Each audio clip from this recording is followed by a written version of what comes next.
ചോദ്യം ഇതാണ്, 1000 എന്ന സംഖ്യയ്ക്ക് എത്ര ഘടകങ്ങളുണ്ട്, എത്ര ഫാക്ടേഴ്സ് ഉണ്ട് 1000 എന്ന സംഖ്യയ്ക്കാണ് നമുക്ക് കണ്ടുപിടിക്കേണ്ടത്. സ്റ്റാർട്ട് ചെയ്താലോ? ഇത്രയേ ഉള്ളൂ. 1000-നെ ഒന്ന് ഫാക്ടറൈസ് ചെയ്യുക. ഫാക്ടറൈസ് ചെയ്യുമ്പോൾ ശ്രദ്ധിക്കേണ്ട കാര്യം, പ്രൈം നമ്പർ ഉപയോഗിച്ച് മാത്രമേ വെട്ടിച്ചെറുതാക്കാവുള്ളൂ. 5 എടുത്തോട്ടെ.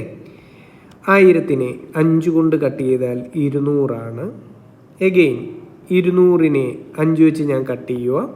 200-നെ 5 വെച്ച് കട്ട് ചെയ്താൽ 40 ആണ്. വീണ്ടും 5 വെച്ച് തന്നെ കട്ട് ചെയ്യാമല്ലോ. 40-നെ 5 വെച്ച് കട്ട് ചെയ്താൽ 8 ആണ്. ഈ 8-നെ വീണ്ടും ഞാൻ കട്ട് ചെയ്യുവാണ്, 2 വെച്ച് കട്ട് ചെയ്യുക. 8-നെ 2 വെച്ച് കട്ട് ചെയ്താൽ 4 ആണ്. 4-നെ എഗെയിൻ നമുക്ക് കട്ട് ചെയ്യാം. 4-നെ 2 വെച്ച് കട്ട് ചെയ്താൽ 2 ആണ്. ഇങ്ങനെയാണ് ആ ഫാക്ടറൈസേഷൻ കംപ്ലീറ്റ് ആകുന്നത്. ഓക്കെ ആണോ? എന്ന് പറഞ്ഞാൽ ഇതിനെ എങ്ങനെ എഴുതാം? 1000 എന്ന് പറയുന്നത് ഈ പുറത്തു വന്ന ഫാക്ടേഴ്സിൻ്റെ ഗുണനഫലമായിട്ട് എഴുതാം. 5 ഗുണം 5 ഗുണം 5 ഗുണം 2 ഗുണം 2 ഗുണം 2. ഓക്കെ ആണോ? അതിനെ ഒന്ന് ഓർഡർ ചെയ്ത് നല്ല രീതിയിൽ ഒന്ന് അറേഞ്ച് ചെയ്ത് എഴുതിയാൽ നമുക്ക് ഇങ്ങനെ എഴുതരോ? 1000 എന്ന് പറഞ്ഞ് 3 5 ഉണ്ട്, അപ്പം 5 ക്യൂബ് എന്ന് എഴുതാമല്ലോ. എത്ര 2 ഉണ്ട്? 3 2 ഉണ്ട്, അപ്പം അതിനെ 2 ക്യൂബ് എന്ന് എഴുതാം. അപ്പോൾ ഫാക്ടറൈസേഷൻ ചെയ്യുക എന്നത് ആദ്യത്തെ പ്രോസസ്സാണ്. അത് കംപ്ലീറ്റ് ആയി. 1000-നെ നമ്മൾ ഫാക്ടറൈസ് ചെയ്തപ്പം 5 ക്യൂബ് ഇൻറ്റു 2 ക്യൂബ് എന്ന് കിട്ടി. ഇതുവരെ ഓക്കെ ആണോ?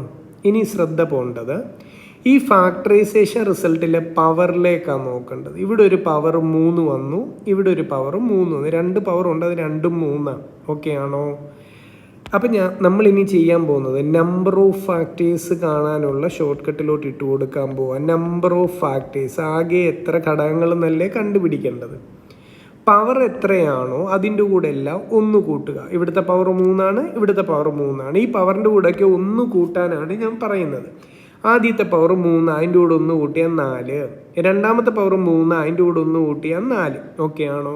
ഇനി ഇവരെ ഗുണിച്ചങ്ങ് എഴുതിയാൽ മതി. നമ്മുടെ ആൻസർ 1000 എന്ന സംഖ്യയ്ക്ക് എത്ര ഫാക്ടേഴ്സ് ഉണ്ടെന്ന് ചോദിച്ചാൽ 16 ഫാക്ടേഴ്സ് ആണുള്ളത്.